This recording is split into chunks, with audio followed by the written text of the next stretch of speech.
저는 생각을 합니다.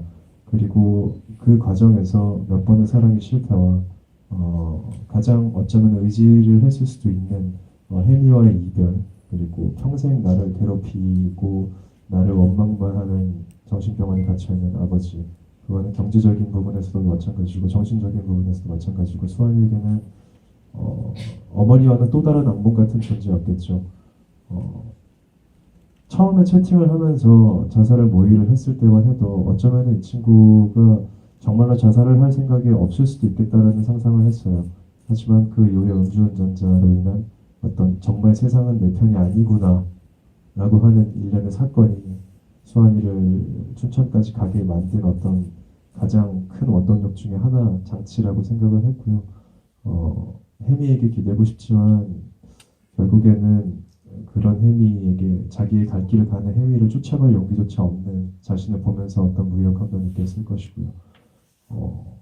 사실 정답을 정해놓고 연기를 하진 않았어요. 그리고 감독님 같은 경우에도 예지 씨가 말씀하신 것처럼 연출을 하시는 어떤 디렉션적인 부분에서도 저 수환이 또 계속해서 의심을 하셨고 막상 하면서 내가 지금 어떤 감정으로 여기 서 있을까라는 순간들도 배우들은 있거든요. 왜냐하면 같은 테이크를 막 몇십 번씩 가다 보면 나중에 정신이 없어요.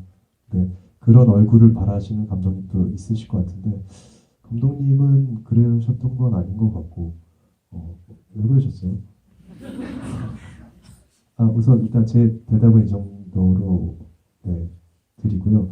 혹시 제가 지금 말을 하는 부분에서 조금 더 궁금증 있으시면 나중에 질문하실 때 저에게 따로 질문해 주시면 감사하겠습니다. 일단 제가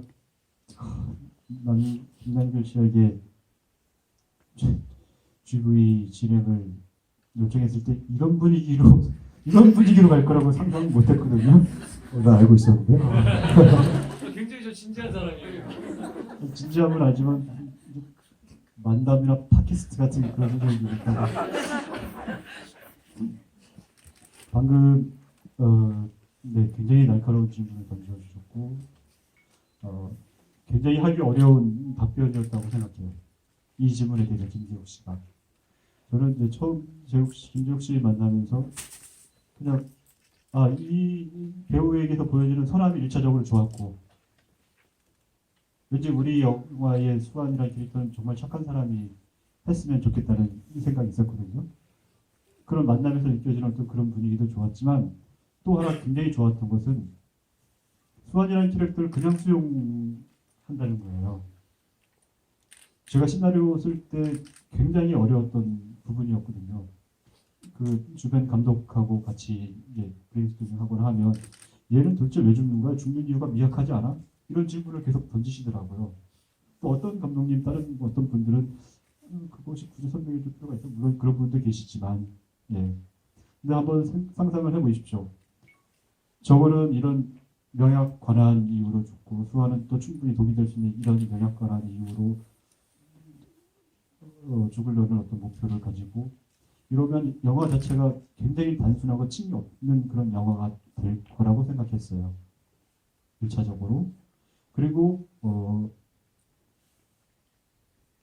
말씀드렸다시피 이 이유로 주는 게 동기가 돼? 하지만 남들 보기에는 작은 이유일지 모르지만 그 사람은 그거 가지고 그만큼 힘들다는 거거든요. 그렇지 않습니까? 그래서 너 그거 가지고 그래? 이건 일종의 폭력인 것 같아요. 너 그것이 너에게 그렇게 힘든 일이로구나 이렇게 우리가 이해하는 측면으로 다가가야 되지 않을까요? 그게 아마 좀 차이가 있던 것 같고 그런데 그 부분에서 예를 들어서 내가 딱 봤을 때 되게 마음에 들었는데 그래도 좀 정원에 비해서 예를 들어 정원에 비해서 내가 좀 이유는 좀 미약할 것 같은데 이거 좀 보강하면 어떨까요, 감독님? 그러면 이제 서로 굉장히 이제 힘들어질 수 있는 부분이 생기잖아요. 그런데 그거를 그냥 수용해 주신 거죠. 수용이 됐던 사람이었던 거죠. 그래서 오히려 굉장히 감사드리고 배우가 제가 캐스팅한 게 아니라 배우들이 저를 찾아온 것 같은 그런 느낌이 드는 겁니다. 네, 그래요. 알겠습니다. 저는 굉장히 일차원적일 수도 있겠다라는 생각을 했었거든요. 감독님 영화를 보면서. 그리고 뭐 아까 얘기한 것처럼 사실 그런 이야기들을 하려면 사실 토론회가 돼야 되기 때문에 왜냐면 아까 이야기하신 것처럼 죽으려고 하는 죽음을 선택했던 분들에 대한 이유가 다 가지각색이고 그러면 또 살아있는 분들은 감독님이 그런 거 갖고 죽을 이유가 돼라는 것들이 폭력이라고 이야기하지만 지금 그런 것들을 다 버티고 견디면서 살아가고 계신 분들한테는 또 핑계일 수도 있는 거잖아요. 그렇죠? 아니요. 자, 그러면 이제 여기 이제 또 다른 질문들은 이제 관객분들이 우리가 이제 기본적인 것들에 대해서 이렇게 이야기를 나눠봤고 영화를 지금 보시고 저하고 배우들 또 감독님이랑 이야기를 나눈 것들 중에 또 다른 것들이 이 영화를 보면서 궁금했다라는 것들에 대한 질문을 좀 받는 시간을 가져보도록 할게요. 질문이 있으신 분들 손을 들어주시면 그쪽으로 마이크를 네, 저 끝에 분 처음 예, 저 이거 주로 안 되나? 네. 죄송합니다.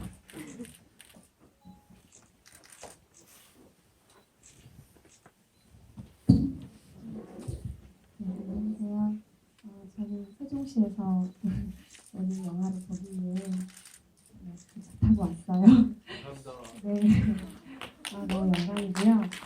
저 사실은 처음에는 순수하게 이제 김남길 배우님 관심이 생겨서 포크 전화를 집에서 이제 주말에 관람을 하다가 사실은 그 영화가 주는 그 여운이 너무 길어서 한 번 더 보게 됐고 또 여러 번 다시 보게 되더라고요.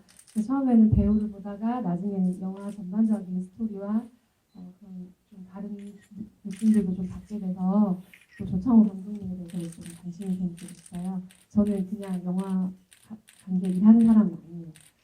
그런데 오늘 영화를 보니까 전체적으로 궁금했던 것들은 아까 얘기하면서 다 들었는데 수환이 면접을 수환이가 왜 저는 그 민중의 지팡이라고 하는 너무나 본인은 착하고 너무나 여린 사람이잖아요. 트럭 기사분에게도 그런 수모를 당하는데 너무 당연하게 그게 마치 내가 잘못해서 그런 것이면 착하게 그걸 받아들이는 모습을 보면서 좀 답답하기도 하고 그러면서 보이는 경찰이라고 민중의 지팡이라는 얘기를 하고 하는데 왜 그 직업을 택했을까에 대한 궁금증이 좀 생기더라고요. 그래서 그거에 대해서 좀 알고 싶었어요.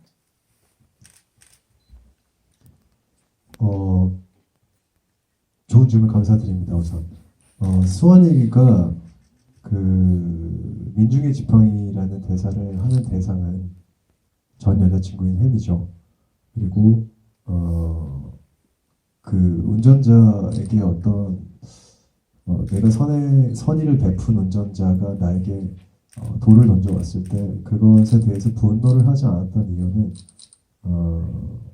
이미 그 시점에서는 분노를 할 힘조차 없었다는 생각이 들어요. 저희가 촬영을 방금 영화를 보셔서 기억하겠지만 그 운전자를 만날 때 수환이 얼굴이 보이지 않아요. 뒤통수만 보이죠.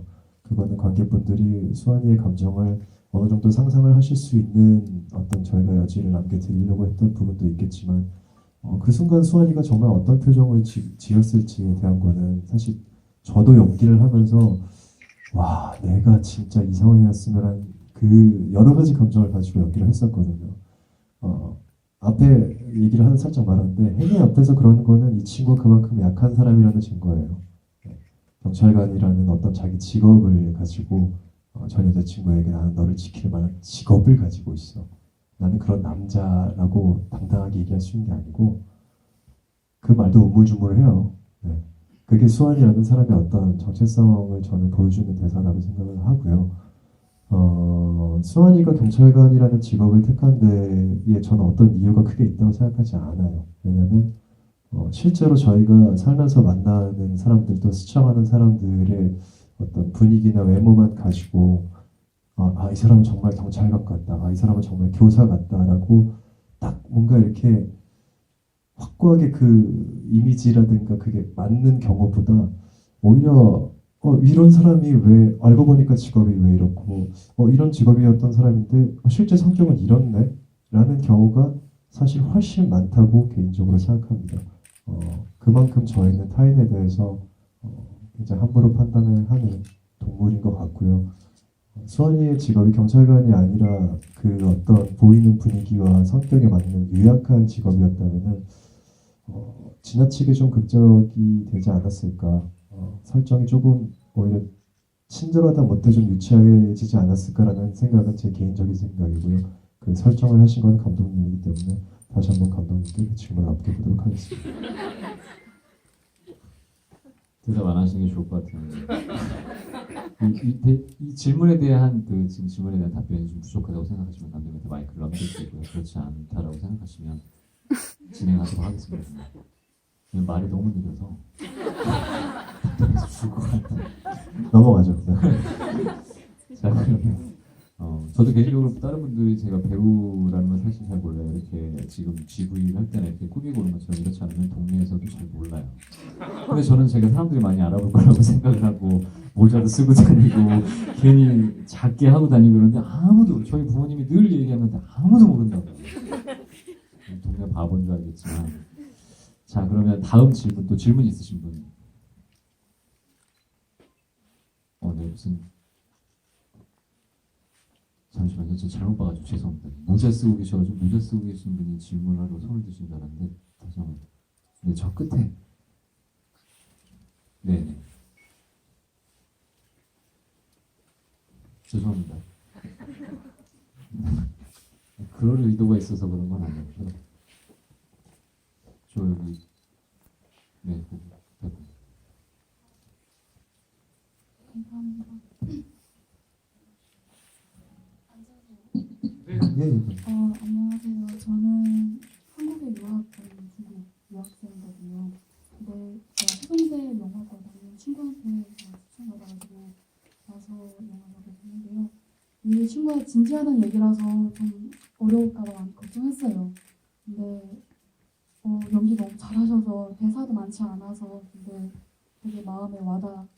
내용들이. 근데 되게 인상적인 부분은 그 어머님이 마지막에 그 호텔에서 혼자 그 어머님이랑 통화하셨는데 오늘 계속 반복으로 다음에 꼭 나도 데려가줘 라는 그 대사 반복으로 몇 번 나온 거 인상적이었어요.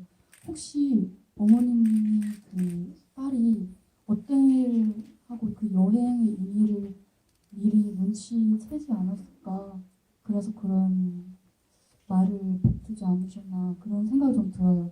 아니면 그냥 단순하게 딸이랑 오랜만에 이렇게 나가고 싶어서 이쪽 부분에 대해서 좀 얘기 좀 듣고 싶어요.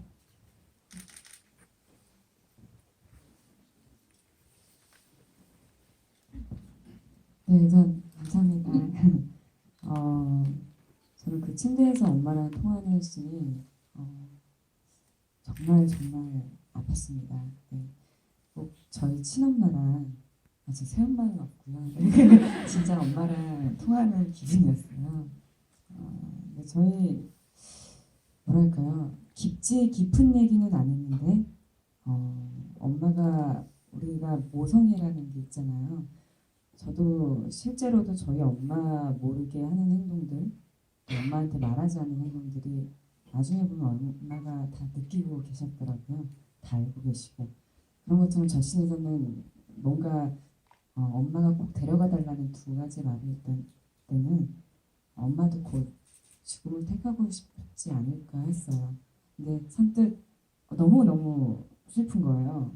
그래서 말을 잇지 못하는 것도 있었고 그때 카메라 앞에 서 계신 감독님도 좀 먹먹해서 계속 눈물을 글썽글썽 하셨는데 그랬던 것 같아요. 모든 엄마들은 좀 아시는 것 같고 정원이가 그때 엄마한테 가장 많은 표현을 하지 않았나 싶어요. 전화 씬에서는 늘 엄마한테 감기 걸려 뭐 밖에 나가지 마 뭐 이렇게 얘기하는 것도 정원이한테는 엄마한테 표현하는 큰 표현이지만 그 전화상에 내가 죽음으로 갔을 때 엄마도 나도 인도해줘라는 그 말은 어머니가 알아차리신 건 아닐까 싶어요.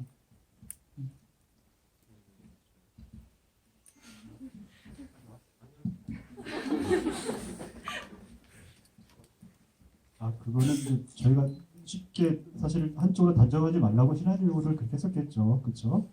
여러분께서 느끼시는 바대로일 거고요.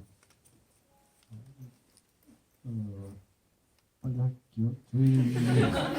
저희 영화를 다른 일일단을 봐주시기 위해서 한 분은 멀리 세종시에서 한 분은 멀리 중국에서 와주셔서 너무 감사드리고 있습니다. 거기서 동시에 상영 개봉을 하지 못해서 죄송하다는 말씀을 드리고 싶네요.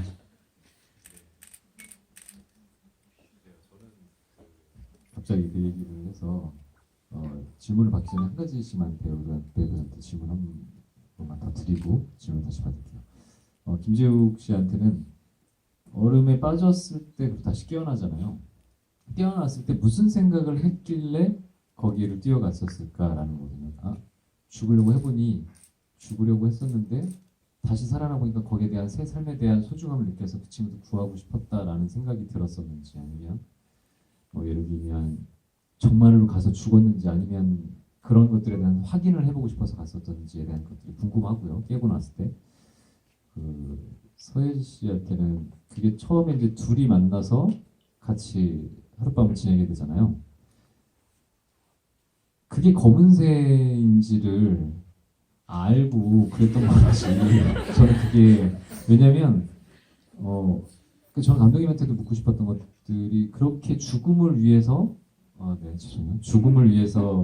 죽음을 선택하기 위해서 둘이 그렇게 여행을 떠나서, 근데 서로 못 알아봤다라고 생각을 했었거든요, 초반에. 근데 거기서 같이 밤을 보낼래요라는 것들은 감독님과 서예지 씨한테도 두 분이 다 같이 공통적인 질문일 수 있겠지만 어떤 의미의 어떤 느낌이었는지. 왜냐면 저는 그럴 때 이게 그 정원이라는 친구가 어릴 때부터 그런 아픔들을 갖고 있었다고 생각을 했었기 때문에, 개인적으로는 이게 아버지에 대한 감정적인 대한 복수인지 아니면 어머니에 대한 미안함인지, 이런 부분들도 사실은 고민을 했었거든요. 그랬을 때 둘이서 알아봤었는지, 저는 알아보지 못했다라고 생각을 하고 영화를 봤었는데, 그러면 둘이서 그렇게 주로 갔었을 때, 아까도 제가 자꾸 이야기를 하는 게 살기 위해서 가지는 않았나라는 생각들이 계속 드는 거거든요. 둘이서 하룻밤을 보내고 나서 몰랐었을 때 둘이 그 질문을 했었을 때의 그 감정이랄까, 그게 사실은 저는 궁금했어요. 서예 씨한테 그렇게 이야기를 했을 때 그 배우,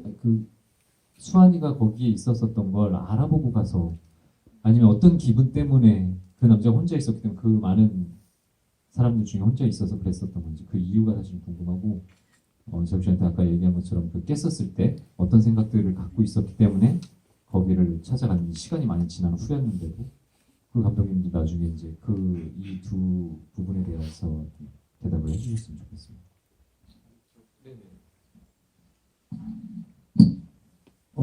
우선 그 카페에서 정원이와 만나서 정원이의 권유로 하룻밤을 보내는 그 과정에서 수환이 같은 경우에는 정원이가 흰새라는 것을 전혀 눈치를 채지 못했겠죠.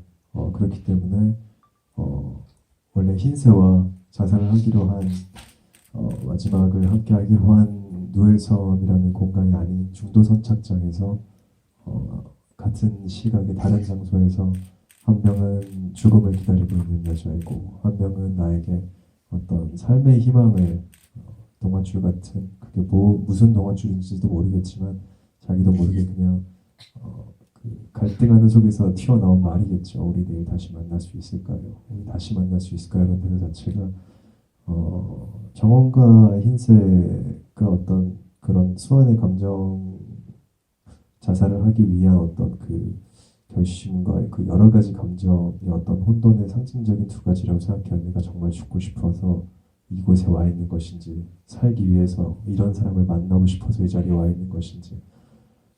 결국에는 수환이가 마지막까지 고민을 하다가 한 발 한 발 얼음을 내딛다가 얼음에 빠지고 응급실에서 눈을 떴을 때 그가 향한 곳은 자기에게 삶의 희망을 비춰준 여자가 아니고 자기와 끝을 함께 하기로 한 여자를 구하러 택시를 타고 갑니다.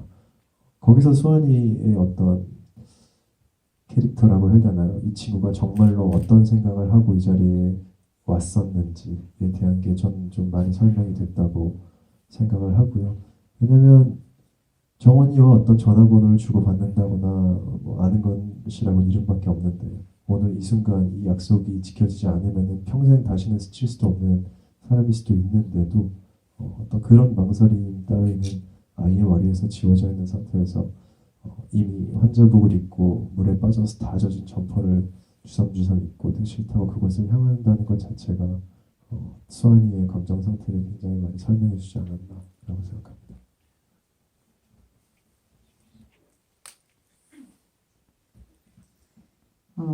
네, 앞서 수환 얘기를 들은 것처럼 정원이도 수환을 몰랐을 것 같다는 생각이 들어요. 다만 중도 선착장에서 15일이라는 그 디데이를 듣고는 의심은 아닌데 나랑 비슷한 경험을 하고 있나라는 생각 때문에 그냥 그렇게 스쳐 지나갔지만 트락에서 이제 수환을 봤을 때는 그 대사가 있잖아요. 우리 본 적 있죠? 뭐 스친 적 있는데요. 뭔가 직감이라는 게 정원이는 그냥 설레임으로 그 여행을 떠났던 것 같아요. 어차피 정원이한테는 죽는다는 게 고로 희망이었으니까. 또한 동반자살이라는 기사나 뉴스를 한번 찾아봤었어요. 누군가 같이 죽을 수 있는 사람이 한 사람이라도 있으면 그 죽는 용기가 난다고 하더라고요. 저는 그것에 대해서 물론 연기하는 내내 힘들었지만 아마 같이 죽을 수 있는 동반자가 있기 때문에 정원이가 이 사람이랑도 한번 이런 생각을 해봤던 것 같아요. 막연하게 잠자리가 아니라 그랬던 것 같습니다. 지금 서진 씨가 감독님이 잠시만요. 아니 감독님이 이제 결국엔 영화에 대해서 희망적인 이야기라고 생각을 한다라는 생각이 들어요. 이게 아까 서진 씨가 얘기한 것처럼 우리가 사회적인 동물이다라는 얘기를 많이 해서 저희가 배우들이 자살을 많이 했었던 시기가 있었어요. 예전에 그 최진실 선배님이 자살을 하시고 나서 제가 그때 모던보이라는 영화를 찍을 때 김일 선배님이 굉장히 충격에 빠져가지고 부산국제영화제 레드카펫을 하기로 했는데 자기는 지금 어떠한 것도 할 자신이 없고 그러할 의지도 없다라는 이야기를 하셔서 박혜일 선배님이랑 제가 둘이 들어갔었는데 그때 배우들끼리 부산국제영화제 모여서 다 했던 얘기가 뭐였냐면 자살방지위원회를 만들어야 되지 않겠냐라는 이야기를 했었어요. 그래서 어떻게 보면 뭐 배우뿐만이 아니라 우리가 다 지금 그렇게 살고 있다고 생각을 하는데 배우들은 사실 어디 가서 자기에 대한 고민이나 치부를 이야기하기가 굉장히 어렵거든요. 왜냐면 뭐 일반 분들한테도 그렇고 다른 일반적인 직업을 갖고 있는 친구들한테 이야기를 하기도 사실 어떤 부분들은 가족들한테 얘기하기도 어려운 부분들도 있고 한편은 그러니까 저희가 그 배우들끼리 모여서 경험담을 얘기했을 때 정말 얘기하지 마. 내가 정말 너한테만 털어놓는 거야. 이야기를 했는데 그게 어느 순간 일파만파 인터넷 안에서 돌고 있는 이야기가 되거나 그래서 같은 배우들끼리는 혹시 믿을 수 있겠다 싶어서 그 배우한테 이야기를 했더니 다른 작품에서 만난 배우가 그 사실을 알고 있다거나 그랬을 때의 상대방이 갖고 있는 그런 배신감이나 그 거리감들이 생겨서 누구한테도 이야기하기가 쉽지 않았다라는 이야기를 하더라고요. 그래서 자살방지위원회라는 걸 만들자라고 했을 때 별게 아니었거든요. 잘 지내고 있니? 전화 한 통화 해주고 그 사람들 이야기를 들어줄 수 있다면 그런 생각들을 하는 것들을 좀 우리가 막을 수 있지 않을까라는 생각들을 많이 했었어요. 그래서 아까 서예지 씨가 얘기한 것들을 듣고 생각난 건데 사회적인 동물이기도 하고 그래서 우리가 혼자가 아니라는 믿음을 늘 주는 것들이 가장 중요하다고 생각해요. 더군다나 지금 점점 더 개인적인 사회로 많이 발전해 가고 있고 그렇게 사람들이 살고 있는데 더불어서 같이 사는 사회를 만들어야 된다라는 생각들을 또 한 번 하게 됐고요. 감독님이 지금 두 배우분에 대한 답변에 대해서 혹시 또 추가적으로 이야기를 해주실 게 있으면. 두 분의 답변으로 사실 충분한 것 같아요. 제가 정말 이렇게 훌륭한 분과 작업을 했구나 이런 생각을 답변을 들으면서도 했고 또 여러분들은 영화를 보시고 느꼈을 거잖아요. 이미 저도 모든 장면 두 배우가 연기한 모든 장면이 사랑스러운데 그러면서 지금 또 남주 씨가 받아서 이야기를 했기 때문에 이 대답은 거의 사실 충분한데 굉장히 중요한 말씀을 하셔서 같이 이어서 좀 말씀을 드리겠습니다. 일단 아까 뭐 동기 이런 부분 얘기 나왔을 때 여러 가지가 있겠죠. 태생이라든가 자기 성격, 지금 들어선 환경, 어떤 특정한 사건 여러 가지가 있겠고 또 이제 아까 어디로 뛰어났을 때 무슨 생각을 했냐고 이렇게 여쭈었을 때 그러니까 이분들이 또 더 힘든 것은 제 생각엔 양심을 가지고 있는 사람들이기 때문이라고 생각해요. 그냥 남들이 무시해도 될 만한 것에 대해서 좀 걸리는 거죠. 그러니까 정화는 엄마에 대해서 미안함, 그 부분에 어떤 양심적인 부분이 있었고, 수아는 깨어났을 때 자기 때문에 어쩌면 이제 죽었거나 죽어갈 수도 있는 이제 그런 부분이 양심적으로 다가온 거죠. 이 두 사람의 캐릭터 속에 포함되어 있는 거죠. 또 그런 성격적인 부분으로 들어와 있는 부분은 쉽게 환경적으로 극복이 되지 않는 거잖아요. 예. 그런 부분 아까 트위터하고 같이 말씀드리고 싶고, 아까 뭐 혼자 혹은 더불어 그리고 최실 선배님의 경우도 얘기를 들었는데 되게 이제 중요한 말씀을 해주셨다고 생각되거든요. 그러니까 저희 이 영화를 보고 그런 희망을 이야기하는 것 같아. 근데 또 두 사람을 둘러싼 상황은 달라진 게 사실 없잖아. 그래서 좀 암울하기도 하고 그런 부분을 같이 느끼실 거라고 생각을 해요. 그런데 또 되게 중요한 말씀을 해주셔서 이어서 말씀드리는 건데 그 전에는 아까 자살병들도 잘 지내니 이게 전화 뭐 이런 말씀하셨는데 그 전에는 두 사람이 자기 아픔을 누구한테 털어놓거나 그럴 사람이 없었던 거예요. 철저하게 자기 혼자였던 거예요. 그런데 그런 과정을 통해서 여정의 과정을 통해서 두 사람이 이제 깨어나서 눈빛을 부딪히고 서로의 누구를 봤을 때 적어도 세상에 아픔을 공유할 수 있는 단 한 사람의 존재가 생겨난 게 아닐까? 이것이 가장 큰 변화의 지점이라고 보는 거거든요. 최소한 다른 길이 열려질 수 있는 그전과는 다른 최소한의 전제 같은 것이 이렇게 마련되어지는 것이 아닐까 이런 생각을 했거든요. 영화 만들면서 말씀을 해주셔서 같이 이어받았습니다. 저는 그러면 감독님 얘기 듣다 보니까 좀 굉장히 양심이 없는 놈이라는 생각이 드네요. 저는 김재수처럼 수환이 캐릭터를 연기했었으면 저는 깨어났으면 안 갔을 것 같아요.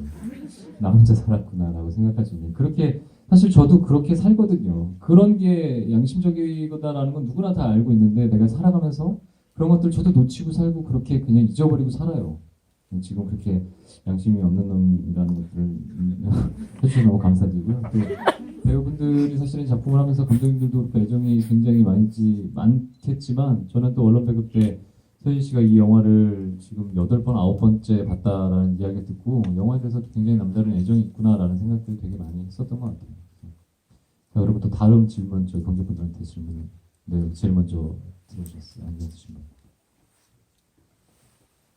오늘 저희 여기 지금 타임이 정해진 게 새벽 1시까지인가요? 네. 반갑습니다. 저는 이번에 대학교 들어가게 되었고요. 그냥 GV 이루어지는 영화 찾아보다가 오게 되었는데 이렇게 생각 많이 하면서 본 영화는 무례한 이유로 처음인 것 같은데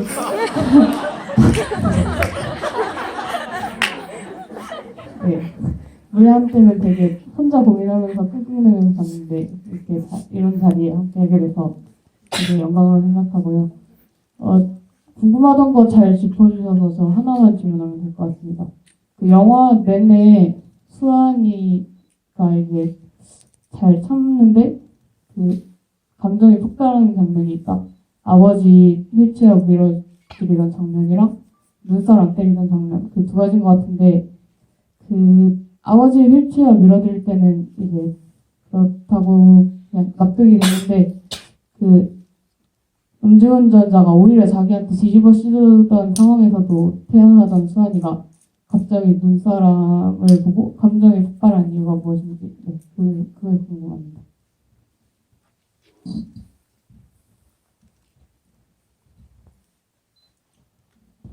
말씀하신 것처럼 수환이가 한 번도 자기의 어떤 희노애락을 정확하게 표출하는 장면이 없고 개인적으로 저는 아버지 휠체어를 밀고 아버지를 물리적으로 내가 폭력을 행사해서 다치게 하는 그 시인 같은 경우에는 뭔가 순간의 욱함이라기보다는 그동안 쌓여왔던 정말 10년 넘게 길게는 한 15년, 20년 됐겠죠.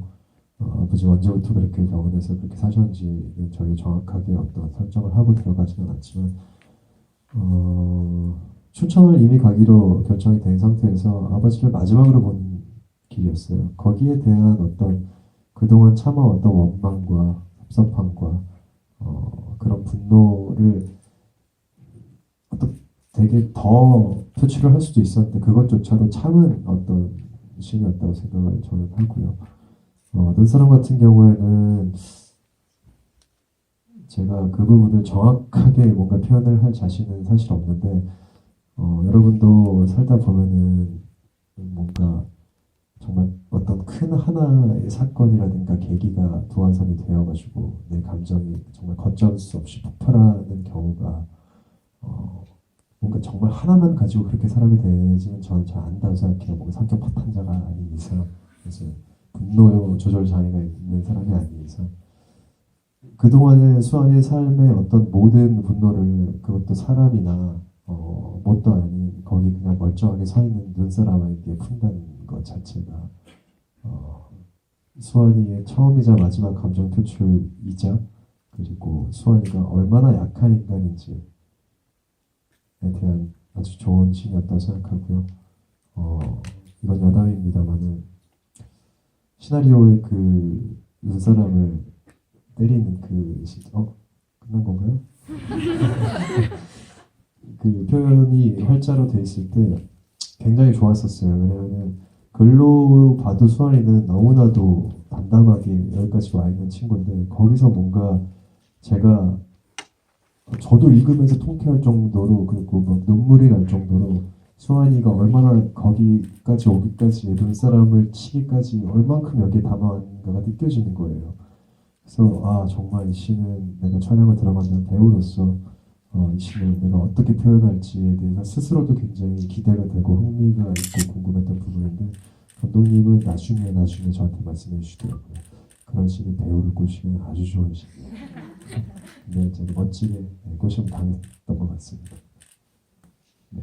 그리고 이제 시간 관계상 두 가지만 질문을 더 받아볼게요. 근데 지금 이제 조금 나이가 조금 뭐랄까 이 영화를 봤을 때 어떤 나이의 굴레에 딱 갇혀져 있지 않고 많은 분들이 어떻게 보면 더 나이가 드신 분들도 이 영화에 대한 공감대를 하셨을 거라고 생각해요. 왜냐하면 우리네보다 더 지금 그러니까 제가 그냥 저도 어차피 편견일 수 있지만 제가 지금 눈에 보이는 관객분들이 굉장히 어떻게 보면 저와 비슷한 연배거나 아니면 기분나 빠지고 좋아하는 나이가 그렇게 많진 않아서 근데 아니면 저보다 조금 어리거나 저보다 좀 많은 분들이 그냥 눈에 보이기에 그렇게 보이는데 그만큼 살아왔었던 시간이라는 게 사실 굉장히 힘든 시간들을 그만큼 더 극복하고 그 세월이라는 것들을 모든 세월의 폭발을 견뎌서 지금 이 자리에 계신다고 생각을 하는데 혹시 이 영화를 보시고 조금 내가 세상을 좀 더 살았는데 이 영화에 대한 궁금증이 있다라고 하시는 분은 혹시 질문을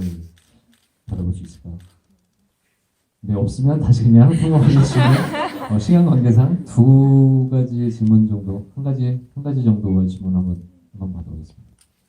갑자기 많으셔가지고 그때는 아까 제가 자꾸 이렇게 왔다 갔다 하게 하는데 아까부터 계속 손을 드셔가지고 그렇죠. 네. 네네. 이거 질문 한 번만 받고 남자분 질문 한 번만 더 받을게요. 계속 여성분 질문만 받는 것 같아서